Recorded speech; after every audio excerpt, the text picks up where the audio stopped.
Aminin na natin na kailangan natin ng pera at pera ang nagsisilbing gasolina upang tumakbo ang ating mundo. Sa pamamagitan ng pera, natutustusan natin ang ating mga pangangailangan sa pang-araw-araw na hanap buhay. Sa pamamagitan ng pera, natutustusan natin ang ating mga pangangailangan sa pang-araw-araw na hanap buhay. Natutupad natin ang ating mga pangarap pati na ang pagsalba sa ating buhay. Kaya lang, kung atin naman itong mas pahahalagahan sa kung ano paman. Minsan, nawawala na ang ating integridad. Minsan ay nauuwi pa sa pagiging sakim at makasarili. Nagiging dahilan ng katiwalian, krimen at marami pa. Kaya naman mahalaga ang pera. Ngunit huwag nating kakalimutan na may bagay pa na mas mahalaga kesa dito. Ito yung pag-ibig natin sa kapwa at Diyos. Ang salapi o pera para sa tao ay may mataas na value o pinahahalagahan sa maraming kultura at bansa. Kaya naman sa paglipas ng panahon ay may mga nabuong paniniwala at pamahiin para dito. Ikaw ba ay madalas magipit o maubusan ng pera? Hindi ba kaya dahil sa paraan din ng paghawak mo nito? Sa video na ito at ilang iisa-isahin ng malinaw at popular na paniniwala sa paghawak ng salapi o pera. Paano mo ba pinanghahawakan ng pera, Kalaurel? Paano mo ba pinanghahawakan ng pera, Kalaurel? Kung ngayon ka pa lang sa channel na ito, huwag kalimutang i-like at share ang video na ito. Mag-subscribe ka na din.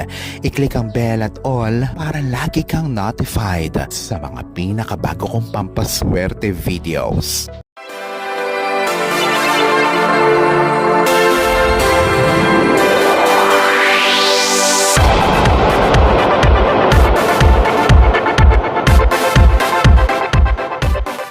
Una, ang gabi ay partikular na masama sa pera, lalo na kung gagawin mo ang mga ito. Ang pagbibilang ng pera, pagbabayad ng utang, pagbibigay ng pera, at pakikipagpalitan ng pera ay masama lalo na kung gagawin mo ito sa gabi. Pangalawa, ang pagwawalis sa gabi ay pagtaboy sa pera at swerte. Pangatlo, huwag magbayad sa araw ng Lunes, ang umpisa ng isang linggo. Huwag mag-issue ng cheque, mag-transact online, o maglabas ng pera sa araw ng Lunes para sa buong linggo. Ito ay tinatawag na kung ayaw mong malunisan. Pang-apat, ang pagbibigay ng pera sa New Year o Biyernes Santo ay malas. Ganoon na din sa pagbabayad ng utang.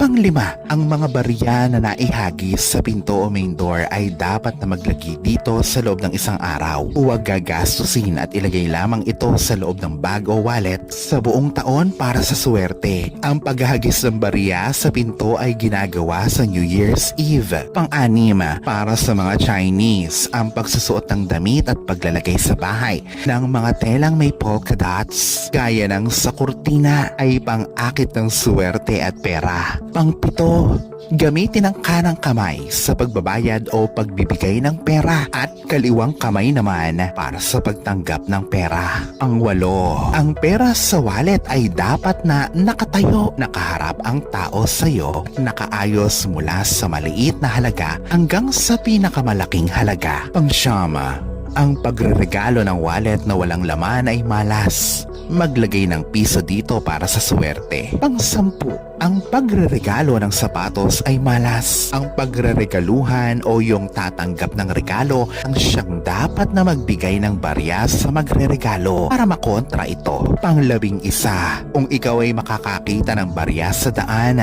pulutin ito at ipang donasyon o ibigay sa mga kapuspalad. O di naman kaya ay ilagay ito sa wallet bilang pampaswerte. Pang-12, sa kasala, ang mga barya sa aras ay hindi dapat na mahulog dahil ito ay malas. Hindi dapat na ginagalaw o ginagastos ang pera sa aras dahil ito ay nagdudulot ng kamalasan. Ang mga ito ay mula sa mga popular na paniniwala at pamahiin sa kultura nating mga Pilipino. Ito ay walang siyentipikong mga basihan, ngunit gawin ito para sa pagrespeto sa paniniwala ng iba at para natin sa ikatatahimik ng ating mga sariling isipan.